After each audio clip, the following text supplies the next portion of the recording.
जय श्री हरि, जय श्री शंकर। नमस्कार और स्वागत है आप सभी श्रोताओं का हमारे पावन चैनल स्पिरिचुअल कथा 1111 में, जहां हम लाते हैं आपके लिए श्रद्धा, भक्ति और पुराणों से जुड़ी दिव्य कथाएं। सावन मास भगवान शिव को समर्पित सबसे पवित्र महीनों में से एक है। इस महीने का हर व्रत, हर पूजन आत्मा को शुद्ध करने वाला और मोक्ष की ओर ले जाने वाला माना गया है। आज हम आपके लिए लेकर आए हैं स्कंद पुराण का 11वां अध्याय, जिसमें वर्णन है रोटक व्रत की अलौकिक महिमा और उदुम्बर व्रत के अद्भुत फल। इन व्रतों का पालन करने से मिलती है कष्टों से मुक्ति, आरोग्यता और ईश्वर की कृपा। तो आइए इस पावन व्रत कथा को सुने पूरे श्रद्धा भाव से। जय भोलेनाथ। श्रावण माह महात्म्य 11वां अध्याय, रोटक तथा उदुम्बर व्रत का वर्णन। सनत कुमार बोले, हे देव, श्रावण मास के वारों के सभी व्रतों को मैंने आपसे सुना, किंतु आपके वचनामृत का पान करके मेरी तृप्ति नहीं हो रही है। हे प्रभु, श्रावण के समान अन्य कोई भी मास नहीं है, ऐसा मुझे प्रतीत होता है, अतः आप तिथियों का महात्म्य बताइए। ईश्वर बोले, हे सनत कुमार, मासों में कार्तिक मास श्रेष्ठ है, उससे भी श्रेष्ठ माघ कहा गया है, उस माघ से भी श्रेष्ठ बैशाख है और उससे भी श्रेष्ठ मार्गशीर्ष है, जो श्री हरि को अत्यंत प्रिय है। विश्वरूप भगवान से उत्पन्न होने से ये चारों मास मुझे प्रिय हैं, किंतु 12 मासों में से श्रावण तो साक्षात शिव का रूप है। हे सनत कुमार, श्रावण मास में सभी तिथियां व्रत युक्त हैं, फिर भी मैं उनमें प्रधान रूप से कुछ उत्तम तिथियों को आपको बता रहा हूँ।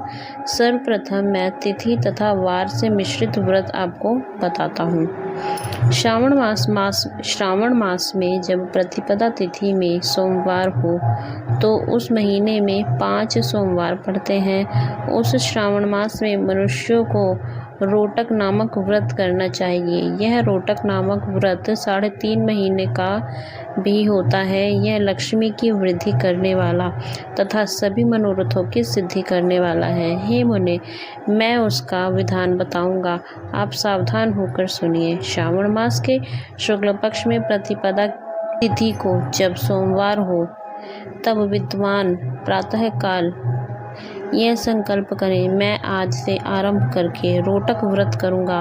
हे सुरश्रेष्ठ, हे जगत गुरु, मुझ पर कृपा कीजिए। उसके बाद अखंडित बिल्व पत्रों, तुलसी दलों, नीलोत्पल, कमल पुष्पों,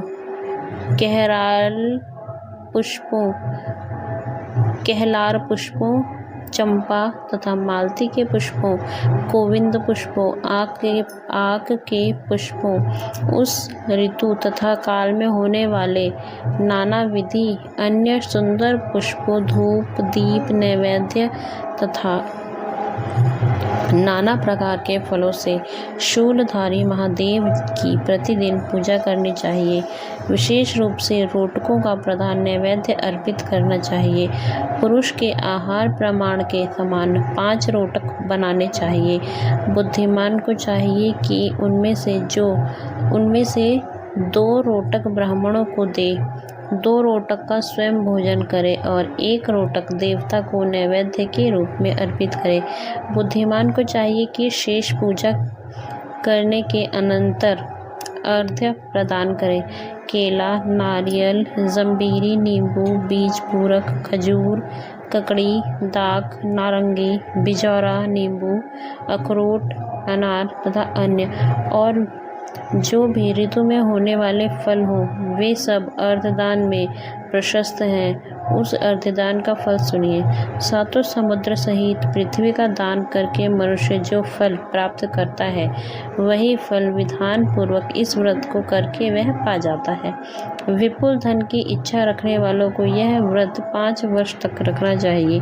इसके बाद रोटक नामक व्रत का उद्यापन कर देना चाहिए। उद्यापन कृत्य के लिए सोने तथा चांदी के 2 रोटक बनाए प्रथम दिन अधिवासन करके प्रातःकाल शिव मंत्र के द्वारा घृत तथा उत्तम बिल्व पत्रों से हवन करें। हे तात, इस विधि से व्रत के संपन्न किए जाने पर मनुष्य सभी वांछित फलों को प्राप्त कर लेता है। हे सनत कुमार, मैं द्वितीय के शुभ व्रत का वर्णन करूंगा, जिसे श्रद्धा पूर्वक करके मनुष्य लक्ष्मीवान तथा पुत्रवान हो जाता है। औदुंबर नामक वह व्रत पाप का नाश करने वाला है। शुभ सावन का महीना आने पर द्वितीया तिथि को प्रातःकाल संकल्प करके बुद्धिमान को विधि पूर्वक व्रत करना चाहिए। इस व्रत को करने वाला स्त्री हो या पुरुष, वह सभी संपदाओं को प्राप्त हो जाता है। इस व्रत में प्रत्यक्ष गूलर के वृक्ष की पूजा करनी चाहिए, किंतु गूलर वृक्ष न मिलने पर दीवार पर वृक्ष का आकार बनाकर इन 4 नाम मंत्रों से उसकी पूजा करनी चाहिए।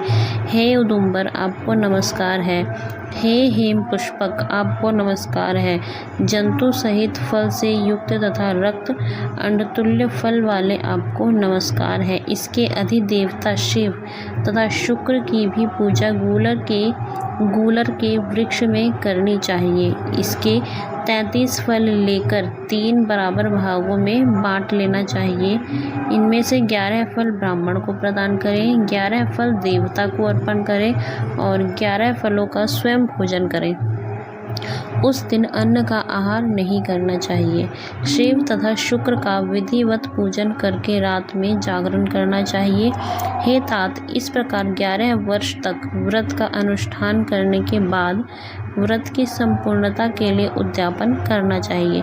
सुवर्णमय फल के पुष्प तथा पात्र सहित एक गूलर का वृक्ष बनाएं और उसमें शिव तथा शुक्र की प्रतिमा का पूजन करें। उसके बाद प्रातःकाल होम करें। गूलर के शुभ कोमल तथा छोटे छोटे 108 फलों से तथा गूलर की समिधाओं से तिल तथा घृत सहित होम करें। इस प्रकार होम कृत्य समाप्त करके आचार्य की पूजा करें। उसके बाद सामर्थ्य अनुसार 100 अन्यथा 10 ब्राह्मणों को भी भोजन कराएं। 10 ब्राह्मणों को ही भोजन कराएं। हे वत्स, इस प्रकार व्रत किए जाने पर जो फल होता है उसे सुनिए। जिस प्रकार यह गूलर का वृक्ष बहुत जंतु युक्त फलों वाला होता है, उसी प्रकार व्रत करता भी अनेक पुत्रों वाला होता है और उसके वंश की वृद्धि होती है। यह व्रत करने वाला सुवर्णमय पुष्पों से युक्त वृक्ष की भांति लक्ष्मीप्रद हो जाता है। हे सनत कुमार, आज तक मैंने किसी को भी यह व्रत नहीं बताया था। गोपनीय से गोपनीय इस व्रत को मैंने आपके समक्ष कहा है।